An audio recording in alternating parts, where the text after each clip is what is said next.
Good afternoon.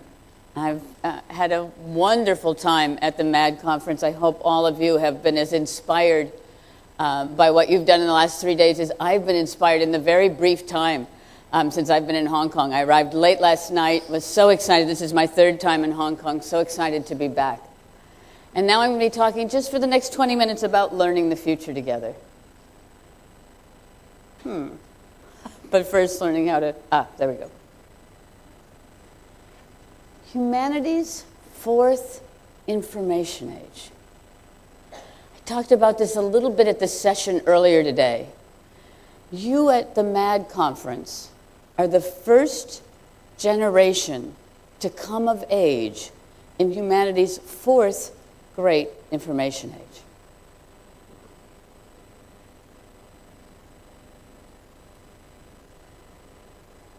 There's a very famous historian, Robert Darnton, who came up with this idea that in all of human history, there have been 4 times when the modes of communication and interaction have changed so radically that the world was different. Now, when he talks about this, he means all the way back through human history, beginning with the first great information age, which is in 4000 BCE in ancient Mesopotamia, when people invent writing systems. Not everybody liked it. By 400 BCE, which is the great classical age of Greece, the alphabet is being written down, and the famous philosopher Socrates hates writing. He is saying the new technology of writing is hurting our brains, it's hurting our attention, it's making our memories shorter. He doesn't like it at all. Fortunately, he had a very good disciple named Plato who followed him around and wrote down everything that Socrates was saying. So in human history, we have those responses about how this technology of writing was destroying the world. The second great information age happens with movable type, which happens in China in the 10th century and in Europe in the Renaissance with Gutenberg. In this information age, for the first time, you didn't have to write out books by hand. You actually could print a book with movable type and reproduce the book for a larger world. Now, that larger world was still the aristocracy, academics, the legal profession, government, so a very small area of society. But nonetheless, it made it possible to reproduce books without the church or the government telling you what was the right books to print. Many people didn't like Gutenberg. Many people protested the movable type and were afraid about movable type. The third great information age is the one that's actually my original area of study. This, I don't know if you can see this. This is the video game of the 18th century. Okay. This is called a duodecimo. It's a very cheap little book. Working class and middle class people could afford this book because of industrialization. There were steam-powered presses, machine-made ink, machine-made paper, and for the first time in human history, middle class and even working class readers could afford to buy books. Now, why this is important, I'm going to make a little aside here. One of my discoveries when I worked on this period was these funny little things in the sides of the pants and the skirts. And I was reading in a diary of somebody named Patty Rogers who said, I just found out from a friend how to make this special little thing called a reticule in which I could hide my novels so my parents and my teachers won't see them. So we actually took one of these and put it in one of the dresses at a historical site in America and found it was completely concealed. This is before there were pockets regularly in the seams of clothes. People disliked this. They were terrified. They were terrified of what would happen when middle class and working class people had the power to read without a preacher telling them what to read. So what happened? The industrial age invented a lot of forms to control and to educate those same people who were the first generation of popular readers. What they were doing was deciding that people needed compulsory education, mandated education for everybody. They needed rules for how to learn. They needed rules for what were called the 3 R's: reading, writing, arithmetic.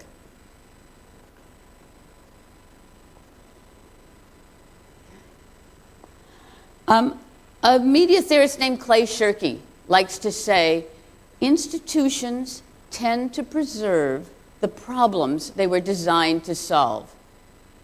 I'm going to repeat that. Institutions tend to preserve the problems they were designed to solve. In the third great information age, this information age, the end of the 18th century, the beginning of the 19th century, the problem that was being solved was what to do when there was mass literacy, when people could read. The second problem was how to train people to go from the world of the farmer into the world of the industrial world, where things had to be regularized. The symbol of 19th century schooling, the school bell. Why? Because when you're a farmer, you wake up with the sun. When you work in a factory, waking up with the sun doesn't cut it, right? When you work in a factory, you all have to do the same task at the same time. You're told when to do things, and you do what you're told. So one of the problems that 19th century education is designed to solve is the problem of how to keep people on time, how to teach people that the most important thing is clock time. Monotasking. If you're a farmer working in the field, there's no such thing as monotasking. You do the task that needs to be done, and then something interrupts you and you do that, but you manage to get all your work done.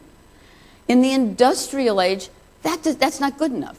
In the industrial age, you do the task you're told to do, especially on the assembly line. You do a task over and over and over again.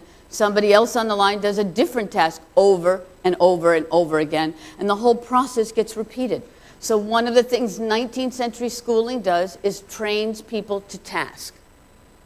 Standards and standardization. Again, in a world of artisans and farmers, things don't have to be standardized. In a world of Model Ts, everything is standardized. So part of what happens between about the middle of the 19th century and the beginning of World War I is standardized testing. Again, in the session earlier today, we talked about this.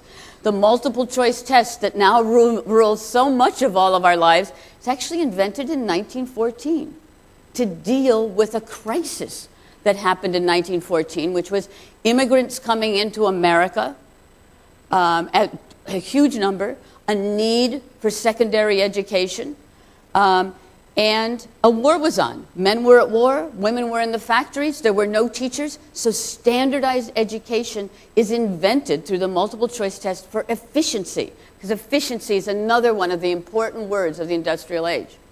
Hierarchy, specialization, metrics, how we manage. All of these become the problems that education is addressing in the 19th century in order to change a formerly agrarian society into an industrial society. That's the problem that was being solved by the educational system of the last information age. We're in the fourth great information age in human history. That basically starts April 1993, when the Mosaic 1.0 browser becomes public for the first time. Before that, academics used the web, educators used the web, scientists used the web, some governments used the web, but it was not commercially available. My guess is that many of the young scholars who are here today at MaD were 2, 3, 4 years old. Is that right? 2, 3, 4 years old when the web gets invented and when the web is commercialized, right? What that means is you who are at this conference are the first generation to come of age in humanity's fourth great information age. That's daunting, right? Because what happens when there's a great information age is not just technology. It's never just technology. Technologies get invented all the time. What makes one of the great information ages is a change in the way we as humans interact, communicate, think, share ideas, communicate with one another in all kinds of ways. I recently was giving a talk to a very different generation than that's at the MaD conference. It was at a association of retired persons in the United States. And somebody in the audience said, well, the internet doesn't really matter very much to us. That's for young people. And I said, really? If you're sick, let's just say you hurt your elbow. Do you call your doctor, or do you go onto the internet, onto hurtyourelbow.com, and find out how other people deal with a hurt elbow? Well, it turned out everybody at this retirement community would go onto the computer and find out how to deal with their elbow before they called their doctor. Think about that. These are people who are already at the ends of their careers, at the beginning of retirement, and some of them actually were very, very elderly. And their life has been changed. Instead of going to a doctor, that was hierarchy on that past slide, instead of going to a doctor for advice, they go to one another. They find out advice from strangers online. Then they talk to their doctor. This is a dramatic change in human behavior. Because of that, we have new keywords for our age, for the digital age. Some of our keywords, multitasking, right? We remix, we customize, we mash up, right? We're doing many things at once, and we're learning new forms of attention to accommodate new ways that we're processing information. Interaction. When I made that comment about hurtmyelbow.com, one of the things that's about is not just sharing information, but trusting and having some kind of empathy and some way of understanding and believing in non-expert opinions from people we don't know.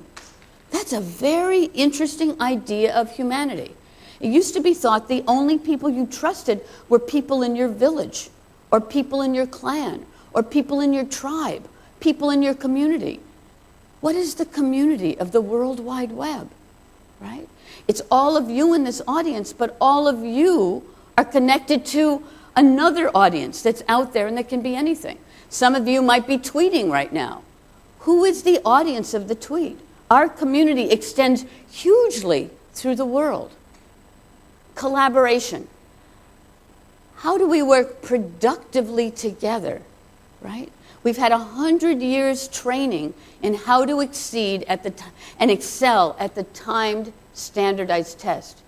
What does that teach you about how to work with other people, right?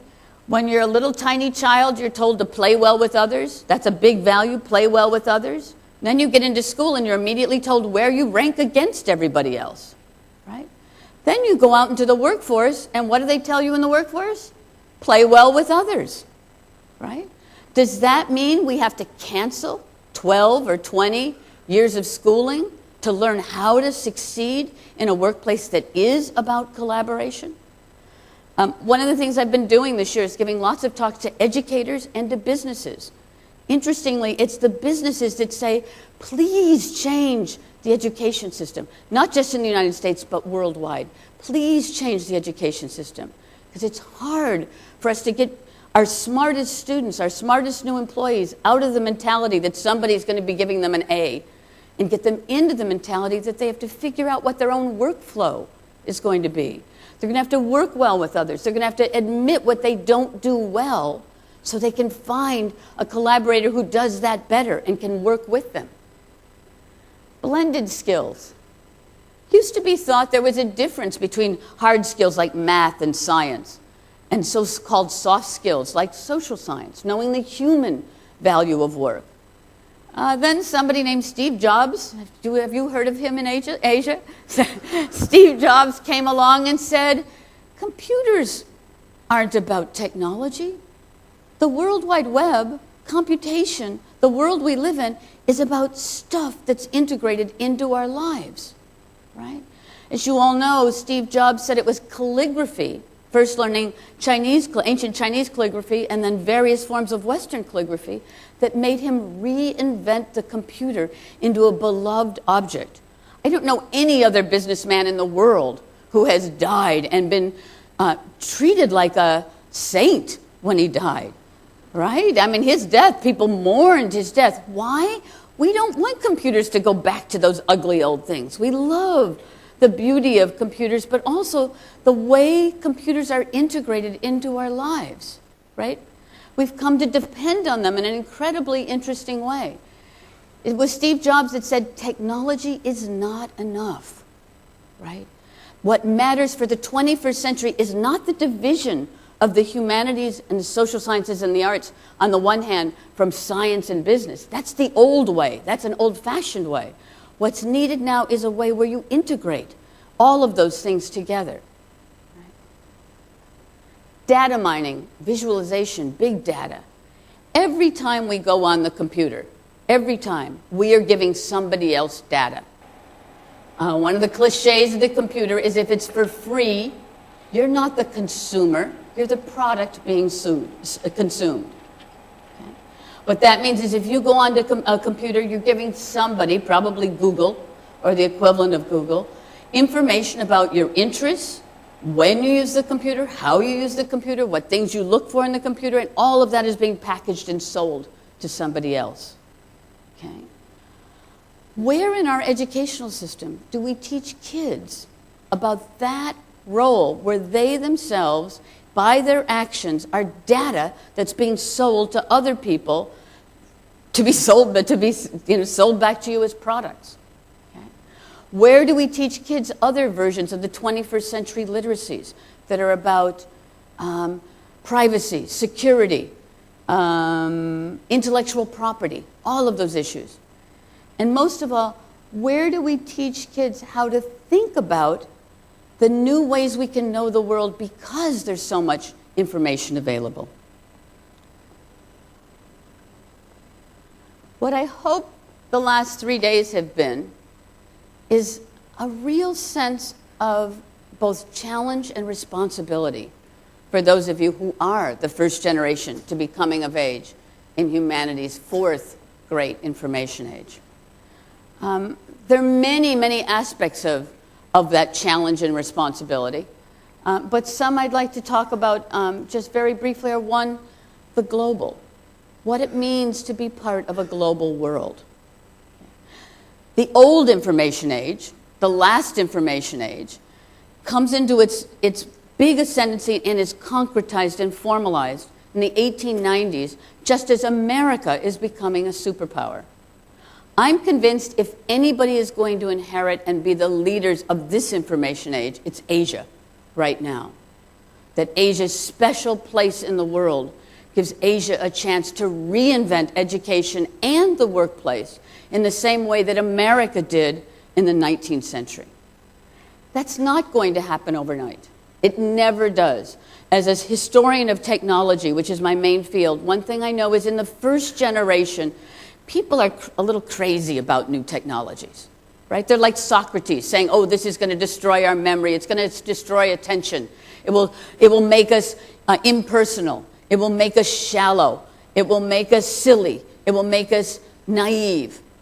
What we find out after we've had a generation with technology, and we're right at that moment now, is actually technology doesn't cause all of our problems, and it doesn't solve all of our problems. We, as humans, have to take control of that technology and find the ways it serves us best so that we are the masters of technology and it's not the master of us. There are many ways that we can do that. One of the ways we can do that is appreciating what this great tool gives us.